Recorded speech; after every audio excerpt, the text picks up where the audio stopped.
और चलिए सीधे शुरुआत करते हैं उत्तराखंड के इस बुलेटिन की नेपाल से, जहां रसुआ क्षेत्र में भोटकोशी नदी में आई भीषण तबाही की वजह से जनहानि और तबाही पर उत्तराखंड के सीएम पुष्कर सिंह धामी ने गहरा दुख व्यक्त किया है।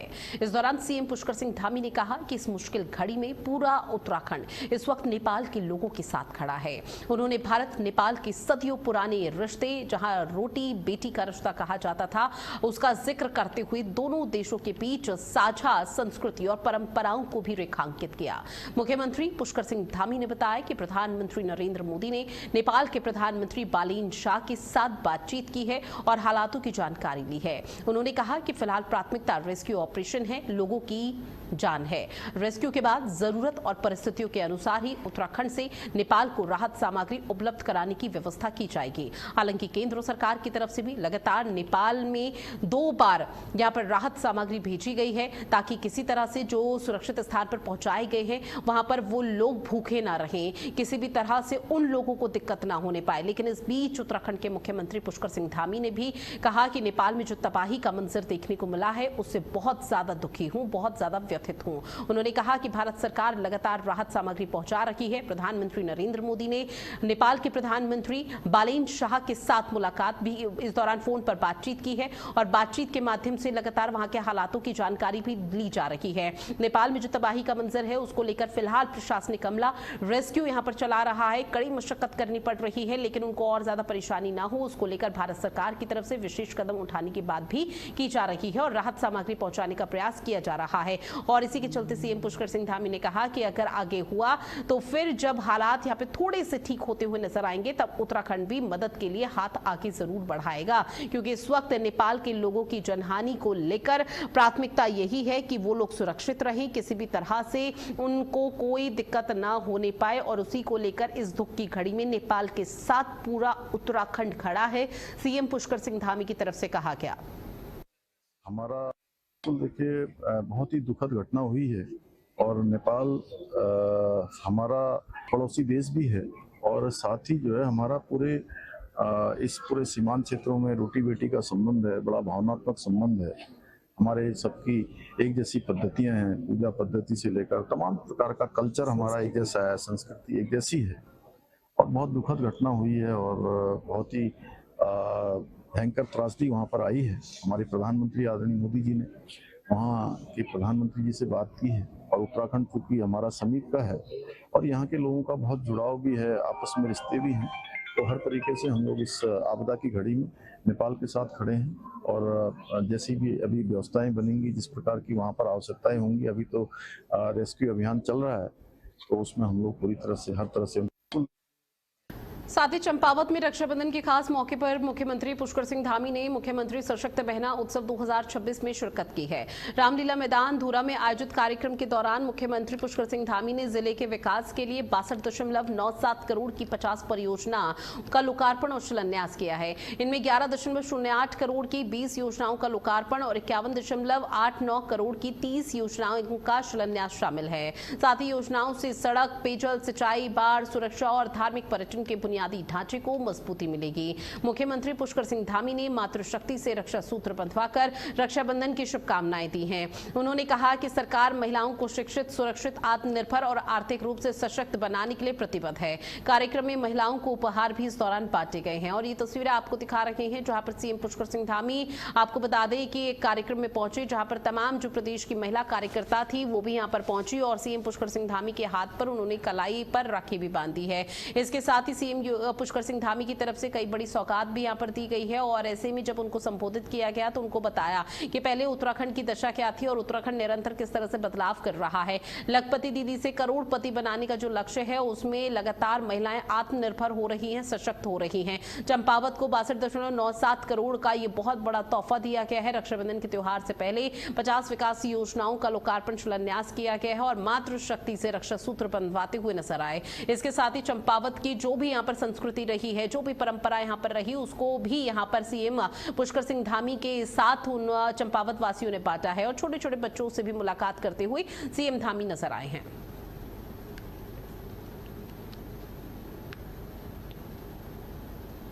साथ ही रुद्रपुर में मेरे सपनों का उत्तराखंड कार्यक्रम के तहत मुख्यमंत्री युवा विद्यार्थी मंथन का आयोजन किया गया। कार्यक्रम में उधम सिंह नगर के करीब 18 से 20 स्कूल ऐसे रहे जहां पर 800 से ज्यादा विद्यार्थियों ने हिस्सा लिया। मुख्यमंत्री पुष्कर सिंह धामी ने बच्चों से सीधा संवाद कर जाना कि वो भविष्य का उत्तराखंड कैसा देखना चाहते हैं। विद्यार्थियों ने शिक्षा, रोजगार, स्वास्थ्य, खेल, पर्यटन, पर्यावरण और विकास से जुड़े हुए अपने विचार और सुझावों को साझा किया है। कार्यक्रम का उद्देश्य युवाओं की सोच को समझना और प्रदेश के विकास में उनकी भागीदारी सुनिश्चित करना रहा। बच्चों ने अपने भविष्य के साथ साथ उत्तराखंड के विकास को लेकर भी विजन साझा किया है। मुख्यमंत्री ने विद्यार्थियों के विचारों को सुना है। उनसे बातचीत करते हुए सीएम पुष्कर सिंह धामी नजर आए हैं, क्योंकि लगातार एनईपी 2026 से यहाँ पर अभी जो शुरू किया गया था शिक्षा मंत्री डॉक्टर धन सिंह रावत की तरफ से, उसको लेकर लगातार शिक्षा नीति में क्या कुछ बदलाव है वो जानना और बताना बेहद जरूरी हो जाता है। और उसी के चलते शिक्षा और रोजगार से लेकर पर्यावरण पर मंथन यहाँ पर सीएम धामी करते हुए नजर आए और जहां पर बच्चों से भी मुलाकात की, उनको न सिर्फ जागरूक किया गया, उनसे संवाद किया गया। 800 से ज्यादा छात्रों ने इस दौरान हिस्सा लिया। बाकायदा सीएम पुष्कर सिंह धामी ने एक एक छात्र से मुलाकात करते हुए बातचीत की है कि अगर किसी भी तरह की उनको परेशानी शिक्षा में होती है तो वो सीएम पुष्कर सिंह धामी के समक्ष रखे। लेकिन बच्चे खुद इतने खुश थे कि बच्चों की तरफ से कहा गया कि उन्हें शिक्षा के क्षेत्र में कोई भी परेशानी नहीं है। और सीएम पुष्कर सिंह धामी ने कहा कि जब बच्चों से मिला तो उनका जो यहाँ पर उत्साह था वो बहुत ज्यादा हाई देखने को मिला था और बच्चे भी यहाँ पर काफी खुश नजर आ रहे थे। बच्चों से न सिर्फ शिक्षा क्षेत्र में बल्कि और भी कई ऐसी चीजें रही, बहुत छोटी मोटी चीजें रही जो कि आम बोलचाल भाषा में उत्तराखंड के छोटे मासूम बच्चों से बातचीत करते हुए नजर आए। तो अब सीएम पुष्कर सिंह धामी ने कहा शिक्षा और रोजगार के मुद्दे पर लगातार मंथन किया जा रहा है और आगे भी मंथन किया जाएगा ताकि पलायन का रेशो कम हो सके।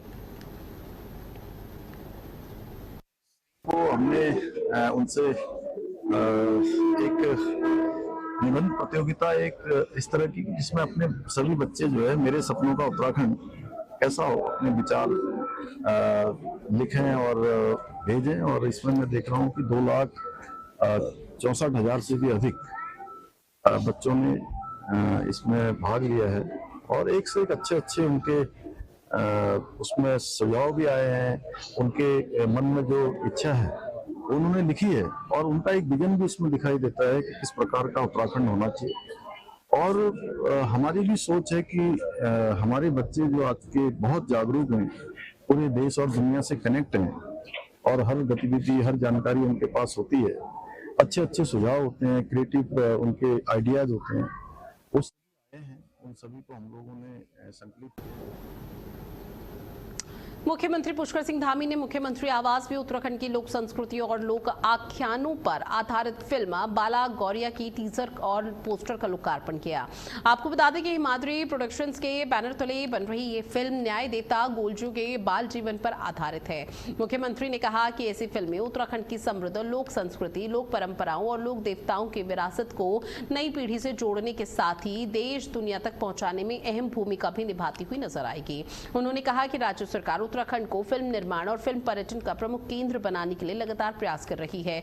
फिल्म के अक्टूबर के पहले सप्ताह में रिलीज होने की संभावना जताई जा रही है और जो ये फिल्म है उसका नाम आपको बता दें कि बाल गौरिया है। बाला गौरिया जो है वो गोलजू देवता पर आधारित है कि गोलजू देवता किस तरह से उत्तराखंड में जाने जाते हैं और क्या कुछ यहाँ पर पौराणिक कथाओं में बकायदा जिक्र है और ऐसे में बकायदा उनके बचपन को भी इस मूवी में दर्शाया गया है। और उत्तराखंड के कुमाऊं क्षेत्र में गोलू देवता को बहुत ज्यादा पूजा जाता है, जो कि गोलू देवता को आपको बता दें कि न्याय की मूरत कहा जाता है, न्याय के देवता कहा जाता है और हर साल गोलजू देवता को पूजा भी यहाँ पर जाता है, जहां पर एक विशाल कार्यक्रम किया जाता है और उसी के आधारित एक फिल्म बनाई गई बाला गौरिया करके, जिसमें गोलू देवता बचपन में क्या था, उनका संघर्ष कैसे था, बचपन में किस तरह से उनका जीवन व्यतीत हुआ और उनके माता पिता, उनका पूरा जो बैकग्राउंड रहा है जो कि आज की पीढ़ी तक पहुंचना और पहुंचाना बहुत ज्यादा जरूरी हो जाता है, उसको लेकर यहाँ पर एक मूवी बनाई गई है बाला गौरिया के नाम से, जिसको लेकर ये कहा जा रहा है कि अक्टूबर तक रिलीज हो सकती है। सीएम पुष्कर सिंह धामी ने इसका पोस्टर और टीजर भी यहाँ पर जारी कर दिया है।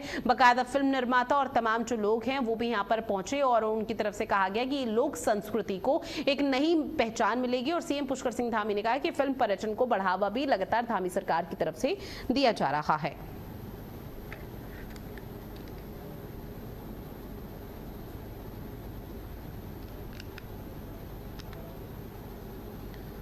साथ ही देहरादून में विश्व बैंक की हाई लेवल टीम ने उत्तराखंड राज्य आपदा प्रबंधन प्राधिकरण यानी कि यूएसडीएमए का दौरा किया है। आपको बताते चले कि विश्व बैंक के मैनेजिंग डायरेक्टर और चीफ नॉलेज ऑफिसर पास्कल डोनोहोई ने उत्तराखंड में आपदा जोखिम न्यूनीकरण के लिए किए जा रहे प्रयासों की जमकर सराहना की है। उन्होंने कहा कि आपदा सुरक्षित उत्तराखंड के निर्माण के लिए विश्व बैंक आगे भी सहयोग जारी रखेगा। टीम ने भूस्खलन न्यूनीकरण, आपदा प्रबंधन और यू प्रिपेयर परियोजना के तहत चल रहे कार्यों की समीक्षा की है। अत्याधुनिक भूकंप रोधी तकनीक से बने हुए यूएसडीएमए भवन का भी निरीक्षण किया गया। अधिकारियों के मुताबिक विश्व बैंक के सहयोग से राज्य में 36 पुलों, आपदा शेल्टर उपकरण और स्लोप स्टेबलाइजेशन से जुड़े हुए कार्य लगातार किए जा रहे हैं। तो आधुनिक तकनीक से अब उत्तराखंड मजबूत होगा। आसमानी आफत या किसी तरह से कोई बड़ी आपदा आती है तो उसका पता पहले से कैसे चल पाए, उसको लेकर लगातार कदम उठाए जा रहे हैं। विश्व बैंक की हाई लेवल टीम ने यूएसडीएमए को लेकर बैठक की है। आपदा प्रबंधन के प्रयासों की सराहना की है क्योंकि उत्तराखंड उस पर अव्वल स्थान पर है। 36 पुलों के निर्माण को लेकर जो सहयोग मिल रहा है उसका भी जिक्र किया गया। आधुनिक तकनीक से अब उत्तराखंड मजबूत होगा और ऐसे में जो भूकंप रोधी इलाके हैं या फिर जहां पर भूकंप आ सकता है उसका भी जिक्र करते हुए इस बड़ी बैठक में नजर आए हैं।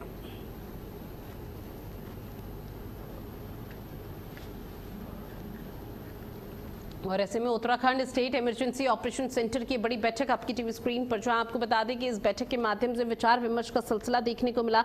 मंथन यहां पर किया गया और मंथन के माध्यम से समझने का प्रयास किया गया कि अगर भूकंप आ जाता है अचानक से या कोई आसमानी आफत आ जाती है तो उसमें त्वरित एक्शन कैसे लिया जा सकता है, त्वरित यहाँ पर लोगों की जान कैसे बचाई जा सकती है ताकि लोगों में डर और हड़कंप की स्थिति ना रहे या पैनिक सिचुएशन क्रिएट ना हो। उस दौरान क्या कदम उठाए जा सकते हैं। लेकिन जब अधिकारी गणों की तरफ से इन तमाम चीजों के और सवालों के जवाब दिए गए तो उसकी सराहना करते हुए नजर आए कि उत्तराखंड अव्वल स्थान पर ऐसे ही नहीं कहलाया जाता। यहां पर आपदा से निपटने के लिए, हर आपदा से निपटने के लिए विशेष तैयारी पहले से की गई है। कंट्रोल रूम स्थापित किया गया है और इसके साथ ही लोगों को भी जागरूक किया जाता है समय समय पर मॉक ड्रिल के माध्यम से। जब मॉक ड्रिल या मॉक अभ्यास किया जाता है उसके माध्यम से लोगों को बताया जाता है कि अगर कल को आपदा आ जाती है तो उस दौरान अपनी सुरक्षा कैसे की जा सकती है। अगर प्रशासनिक अमला यहां पर सुरक्षा रेस्क्यू कर रहा है और वो किसी तक नहीं पहुंच पा रहा तो कोशिश यही करनी चाहिए कि आम जनमानस खुद से भी ऐसा कोई कदम उठाए कि उसकी जान ना चाहे, उसकी जान पर बात ना बन पाए। और इसी को लेकर लगातार इस तरह से मंथन का जो सिलसिला है वो देखने को मिल रहा है यूएसडीएमए को लेकर।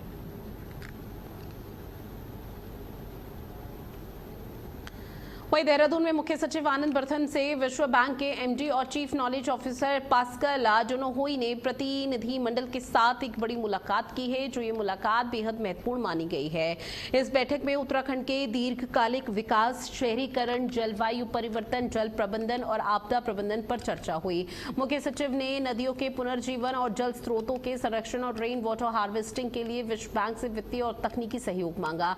रोजगार के अवसर बढ़ाकर पलायन रोकने और रिवर्स माइग्रेशन को प्रोत्साहित करने पर भी जोर दिया गया। साथ ही शिक्षा, ऊर्जा, वित्त और पेयजल क्षेत्रों में सहयोग की संभावनाएं तलाशने पर चर्चा की गई है। विश्व बैंक ने इस दौरान उत्तराखंड के लिए दीर्घकालिक तकनीकी सहायता और रणनीतिक परियोजनाओं में सहयोग की प्रतिबद्धता इस दौरान जताते हुए नजर आए हैं। तो ये विकसित भारत 2047 के विजन को लेकर मंथन हुआ।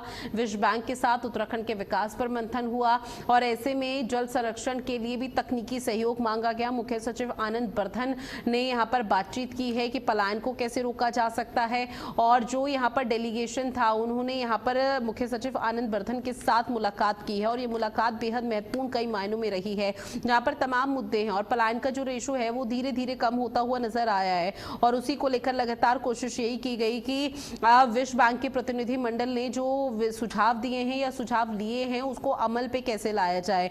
जहां आपको बता दें विकसित भारत 2047 के विजन को लेकर एक बेहद महत्वपूर्ण बैठक भी ये मानी जा रही है। इस मंथन में राज्य के समग्र विकास, बढ़ते शहरीकरण और सबसे मुख्य धारा पानी के संकट और पहाड़ों से जो पलायन हो रहा है उसको लेकर भी चर्चा हुई है, क्योंकि मुख्य सचिव आनंद बर्धन की तरफ से ये कहा गया है जो यहाँ पर पलायन रेशो है वो धीरे धीरे कम हुआ है लेकिन अब इसे शून्य जरूर किया जाएगा। वहीं देहरादून में मुख्य सचिव आनंद बर्धन की अध्यक्षता में विंटर टूरिज्म को बढ़ावा देने को लेकर बैठक हुई है। मुख्य सचिव ने उत्तराखंड को साल भर पर्यटन का प्रमुख गंतव्य बनाने के लिए नए पर्यटन स्थल और सर्किट हाउस को लेकर भी विकसित करने के निर्देश दे दिए हैं। नैनीताल और मसूरी जैसे व्यस्त पर्यटन स्थलों पर दबाव कम करने के लिए कम चर्चित डेस्टिनेशन को बढ़ावा देने पर जोर दिया गया। नए trekking route, high altitude marathon, bird watching, nature और एडवेंचर टूरिज्म जैसी गतिविधियां विकसित करने की योजना बनाई है। विदेशी पर्यटन स्थलों के सफल मॉडल से सीख लेने और पर्यटन सर्किट को पैकेज के रूप में विकसित करने पर भी जोर दिया गया। इससे स्थानीय रोजगार और रिवर्स माइग्रेशन को बढ़ावा देने का लक्ष्य है।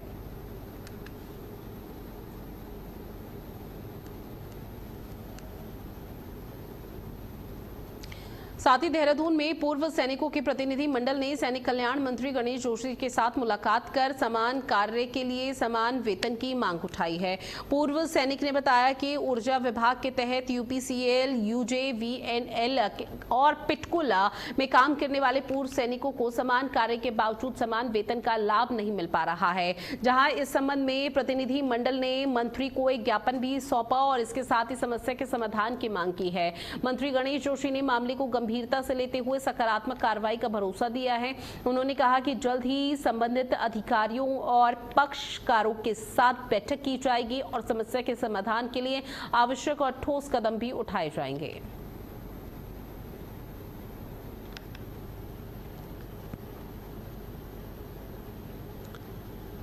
देहरादून के पटल नगर स्थित जीआरडी एकेडमी में कैबिनेट मंत्री गणेश जोशी ने नन्हे मुन्ने बच्चों के साथ रक्षाबंधन का त्योहार मनाया। जहां कार्यक्रम में सैकड़ों बच्चों ने अपने हाथों से बनाई सुंदर राखियां मंत्री की कलाई पर बांधी है और बच्चों के स्नेह से अभिभूत मंत्री ने उनसे आत्मीय संवाद किया और पढ़ाई, उनकी रुचि, उनका अभी तक का क्या कुछ एक्सपीरियंस और इसके साथ ही भविष्य के सपनों के बारे में उनसे जाना है। जहां उन्होंने कहा कि रक्षाबंधन प्रेम, विश्वास और जिम्मेदारी का पर्व है। मंत्री ने बच्चों को मन लगाकर पढ़ाई करने, अपनी प्रतिभा पहचानने और बड़े लक्ष्य तय कर उनको हासिल करने के लिए मेहनत करने की प्रेरणा दी है। इस खास मौके पर उन्होंने बच्चों और जो बच्चे आए हुए थे उनको उपहार भी बांटे। उनके उज्जवल भविष्य की कामना करते हुए मंत्री गणेश जोशी नजर आए हैं।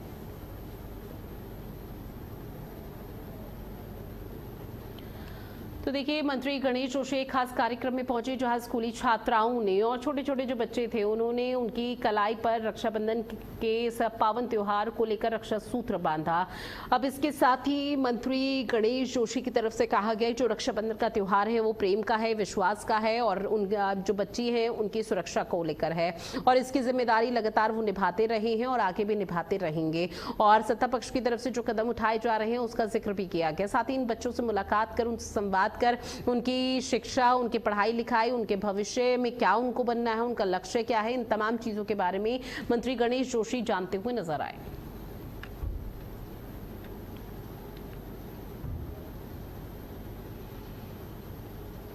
अगली खबर देहरादून से है जहां गढ़ी कैंट स्थित सीएसटी कैंटीन की महिला कर्मचारियों ने कैबिनेट मंत्री गणेश जोशी को रक्षा सूत्र बांधा और उनके स्वस्थ और दीर्घायु जीवन की कामना की है। आपको बता दें कि इस भावपूर्ण मौके पर मंत्री ने बहनों को उपहार भेंट किए हैं। उनके मासिक वेतन में बढ़ोतरी के लिए हर संभव सहयोग का भरोसा दिलाया। गणेश जोशी ने कहा कि सीएसटी कैंटीन से उनका पुराना और भावनात्मक जुड़ाव रहा है। उन्होंने बताया कि साल 1976 में उन्होंने इसी कैंटीन में नौकरी की थी। मंत्री ने कहा कि कैंटीन की बहन और कर्मचारियों से उनका आत्मीय रिश्ता आज भी कायम है और उनका ये स्नेह, उनका ये प्यार और आशीर्वाद उन्हें लगातार आगे बढ़ने के लिए प्रेरणा देता है।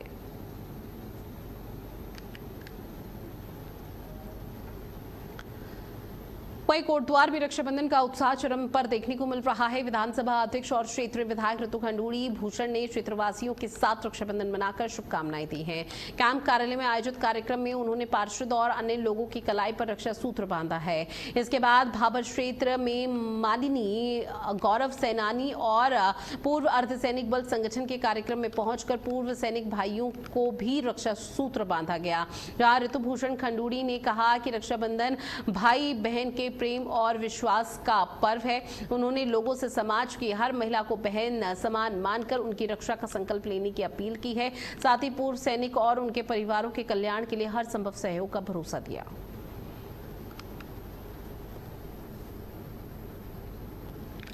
और देखिए तस्वीरें आपकी टीवी स्क्रीन पर साझा कर रहे हैं, जहां विधानसभा के अध्यक्ष है ऋतुभूषण खंडूड़ी, जिन्होंने समाज की हर महिला के लिए रक्षा का संकल्प यहां पर दिलाया और हर किसी को राखी बांधती हुई नजर आई। तमाम जो गणमान्य लोग हैं वो मौके पर पहुंचे और उनकी कलाई पर राखी यहां पर बांधी है। एक बहन का फर्ज निभाती हुई विधानसभा के अध्यक्ष ऋतुभूषण खंडूड़ी नजर आई है।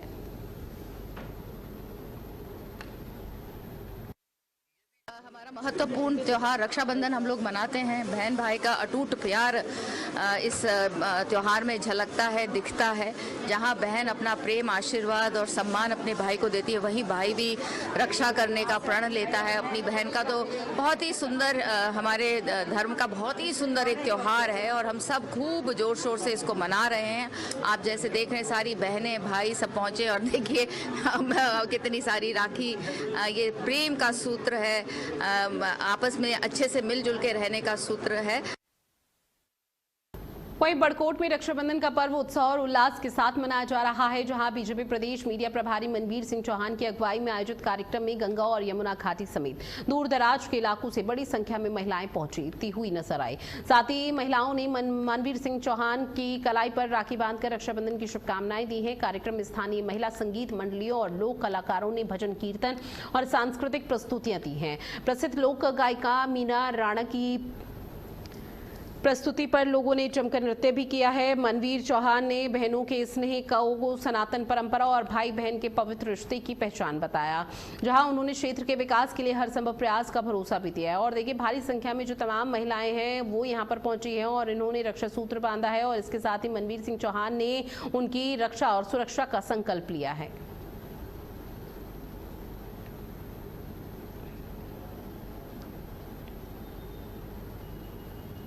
धर्मनगरी हरिद्वार में लगातार बारिश हो रही है, जिसकी वजह से कई इलाकों में जलजमाव की स्थिति पैदा हो चुकी है। सड़कों पर पानी जमा होने से राहगीर और वाहन चालकों को आवाजाही में कई तरह की परेशानियों का सामना करना पड़ रहा है। लोगों को जलजमाव के बीच अपने गंतव्य तक पहुंचने के लिए कई मुश्किलों का सामना करना पड़ रहा है।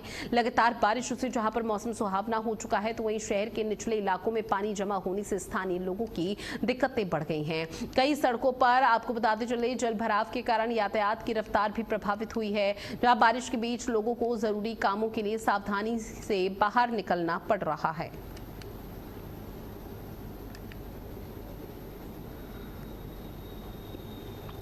और देखिए लगातार उत्तराखंड के कई जिले ऐसे हैं जिसमें हरिद्वार में भी रेड अलर्ट जारी किया गया है और उसको लेकर लगातार ये कहा जा रहा है कि आने वाले समय में अभी भारी से भारी बारिश हो सकती है, जिसकी वजह से सावधानी बरतने की अपील दी जा रही है। साथ ही प्रशासन की तरफ से दूर दराज में रहने वाले जो लोग हैं, जो उत्तराखंड घूमने फिरने के लिए आ रहे हैं, अपना स्केड्यूल यहाँ पर मेंटेन किया गया है, उसको लेकर भी यहाँ पर फिलहाल समझाइश दी जा रही है। अपील की जा रही है कि अगर आप उत्तराखंड घूमने का प्लान बना रहे हैं तो पहले यहाँ मौसम की अपडेट लें और उसी के बाद आप उत्तराखंड आए। कहीं ऐसा ना हो कि आप उत्तराखंड आ जाएं, देवभूमि घूमने का प्लान बनाएं, लेकिन आपका पूरा प्लान चौपट हो जाए और किसी भी तरह से आप एंजॉय ना कर पाएं। लेकिन जो जलजमाव की स्थिति बारिश की वजह से हुई है, उसकी वजह से लोगों को कई तरह की परेशानियों का इस वक्त सामना करना पड़ रहा है।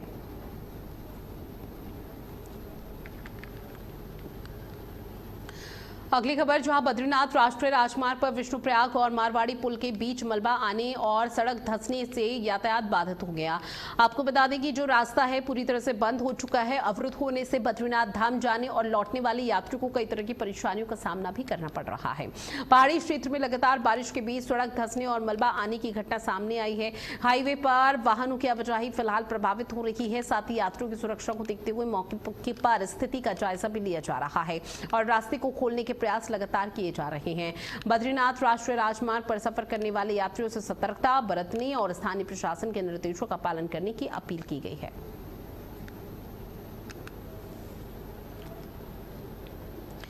नेपाल में भारी बारिश और भीषण बाढ़ की स्थिति को देखते हुए चंपावत जिला प्रशासन ने सीमावर्ती इलाकों में सतर्कता बढ़ा दी है। सेना नायक एसडीआरएफ के निर्देश पर टनकपुर पर एसडीआरएफ टीम को हाई अलर्ट पर रखा गया। शारदा घाट, शारदा बैराज और संवेदनशील तटीय इलाकों में जवान लगातार गश्त कर रहे हैं। टीम स्थानीय लोगों, यात्रियों और मछुआरों को जलस्तर बढ़ने की संभावना को लेकर जागरूक कर रही है। जिलाधिकारी मनीष कुमार ने सभी संबंधित विभागों को अलर्ट मोड पर रहने और आपसी समन्वय बनाए रखने के निर्देश दे दिए हैं। आपदा नियंत्रण कक्ष से नदियों के जलस्तर और हालात पर लगातार नजर रखी जा रही है।